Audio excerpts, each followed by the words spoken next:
श्री रामचंद्र जी, लक्ष्मण जी और हनुमान जी को गुरु वशिष्ठ जी ने गुरु गोरक्षनाथ जी पास में ही क्यों भेजा? ये मोक्ष मुक्ति का मार्ग वो भी तो बता सकते थे। योग वशिष्ठ ऋषि ने योग वशिष्ठ के नाम का बहुत बड़ा ग्रंथ लिखा है, जिसमें उन्होंने प्रभु रामचंद्र, लक्ष्मण इनको इस प्रकार का ज्ञान दिया था।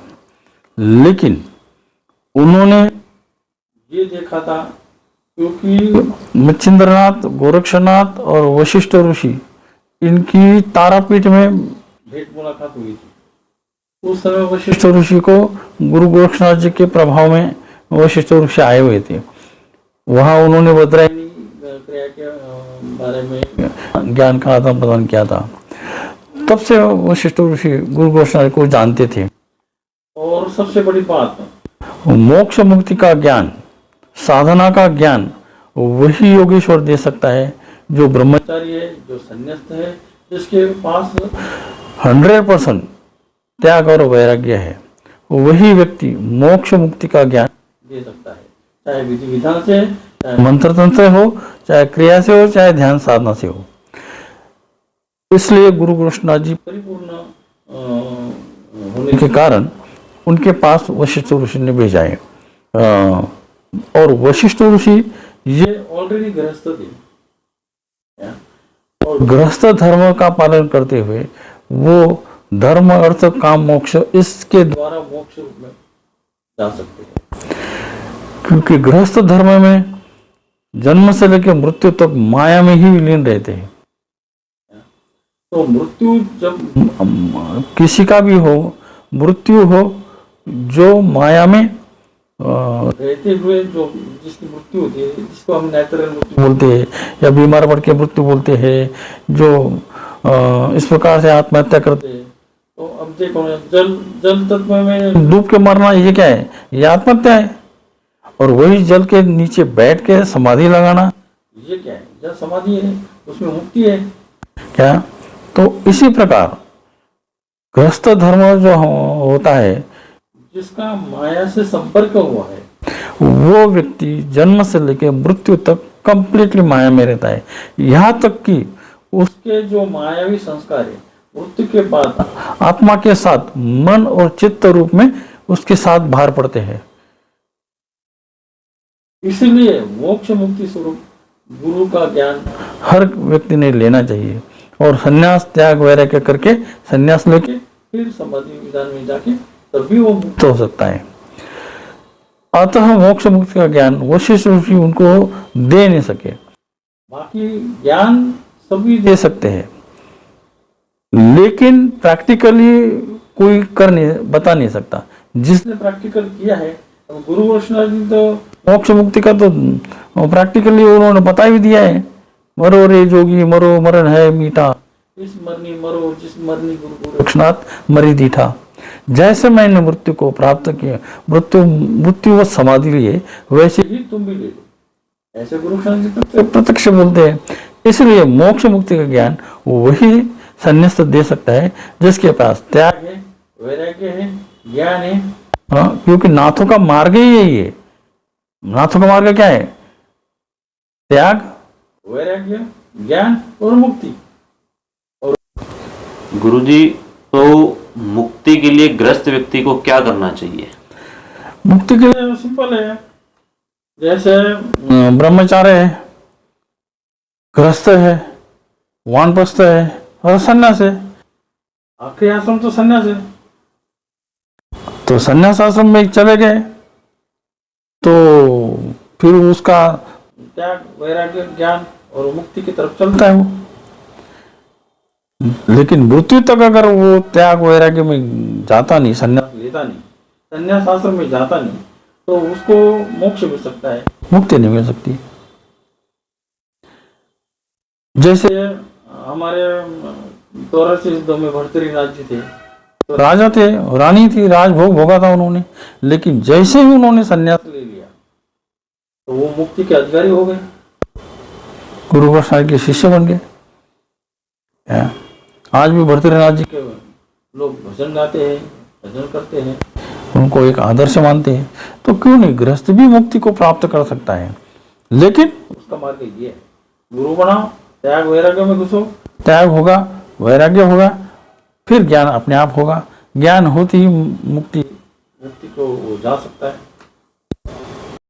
गुरुजी, प्रभु श्री रामचंद्र जी, लक्ष्मण जी और हनुमान जी, जिन्होंने मुक्ति के मार्ग पे चलने के लिए गुरु गोरक्षनाथ जी से दीक्षा ली, ये श्री रामायण में इसका कहीं जिक्र नहीं या अन्य किसी ग्रंथ में जिक्र नहीं है, इस पे आप बताइए। जिक्र तो बहुत अपने धार्मिक ग्रंथों में बहुत सारे ग्रंथों ऐसे हैं जो ये अंग्रेजों ने, ये मुसलमानों ने नालंदा विद्यापीठ में जला दिए थे क्या। तो उस नालंदा विद्यापीठ में राजा भर्तृहरि, चरपतनाथ जी, मल्लिकार्जुन नाथ जी, ये सारे वहाँ शिक्षा और इसके लिए गए थे। तो वहाँ तो उन्होंने बहुत सारे ग्रंथों में लिख दिया था। अभी भी भविष्य पुराण में, नारद पुराण में, स्कंद पुराण में नाथों का वर्णन आता है क्या। बाकी तो नालंदा विद्यापीठ में सारा जला दिया इन लोगों ने। दूसरी बात यह है कि आज भी हमारे नाथ संप्रदाय में प्रभु रामचंद्र का राम पंथ, हनुमान जी का ध्वज पंथ और लक्ष्मण जी का नाटेश्वर पंथ, ये तीनों पंथ आज भी परंपरा, गुरु शिष्य परंपरा से चलते आए। ये इसका सबसे बड़ा प्रमाण है। तीसरा अंदाज ये है, तीसरी बात यह है कि वाल्मीकि रामायण जिन्होंने लिखा वो पहले लिखा, बाद में रामायण की घटना हुई। गुरु गोरक्षनाथ जी के बारे में, चाहे वाल्मीकि रामायण हो, चाहे तुलसीदास जी हो, ये गुरु गोरक्षनाथ या नाथ संप्रदाय के बारे में भविष्य क्या है नहीं बता सकते, इसलिए शायद उन्होंने उसका वर्णन ग्रंथ में किया नहीं होगा। क्योंकि रामायण पहले बन गया, बाद में उसकी घटना घटित हुई है। ये भी इसका एक प्रमुख कारण है। और सबसे बड़ी बात यह है कि नाथ संप्रदाय में ग्रंथ वाचन इसको इतनी मान्यता नहीं थी।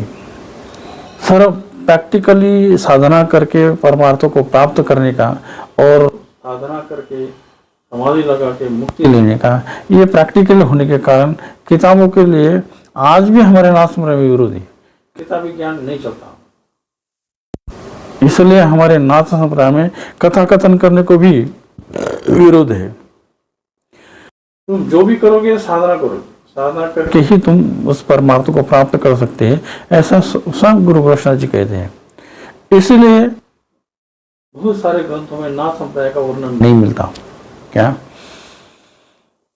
तो रामायण पहले घटना घटी है, पहले रामायण लिखी गई है, बाद में घटना घटी है, ऐसा विवरण तो हर ग्रंथ में आता है। महाभारत में भी ऐसा ही है क्या। महाभारत में भी नाथ संप्रदाय का वर्णन आया हुआ था, लेकिन वो ये जब शंकराचार्य जी ने नाथ संप्रदाय को विरोध किया था, आद्य शंकराचार्य ने, तब इन्होंने नाथ संप्रदाय की सारी जानकारी अलग कर दी थी। तो महाभारत में भी नाथ संप्रदाय का बहुत सारा वर्णन था क्या। जिसकी श्री कृष्ण की बहन अर्जुन को सम्मोहित करने के लिए जो सम्मोहन विद्या है, उसने गोरक्षनाथ जी को गुरु बना के वो सम्मोहन विद्या सीखी थी उसने। सुभद्रा, क्या नाम है, सुभद्रा। तो वो सुभद्रा जब बिहार में थे गुरु गोरक्षनाथ जी, तो वहाँ गोरक्षनाथ जी थे, तो वहां जाके सुभद्रा ने गुरु गोरक्षनाथ जी से ज्ञान लिया था। दूसरी बात, गर्ग ऋषि गर्ग संहिता में वर्णन आया है कि रुक्मिणी और श्री कृष्ण इनका जब विवाह हुआ था, तब रुक्मिणी को कंगन बांधने गुरु गोरक्षनाथ जी आए थे, क्योंकि उनके वही एक समर्थ योगी थे जो रुक्मिणी को कंगन बांध देंगे। ये गर्ग संहिता में आता है। और क्या प्रमाण चाहिए, बहुत सारे प्रमाण हैं। ये प्रमाण आता है गर्ग ऋषि के संहिता में। और आज हम है नाथ संप्रदाय चल रहा है, गुरु शिष्य परंपरा से चल रहा है, तो इसके बड़ा और क्या प्रमाण चाहिए। और गुरु गोरक्षनाथ जी महाराज की जय।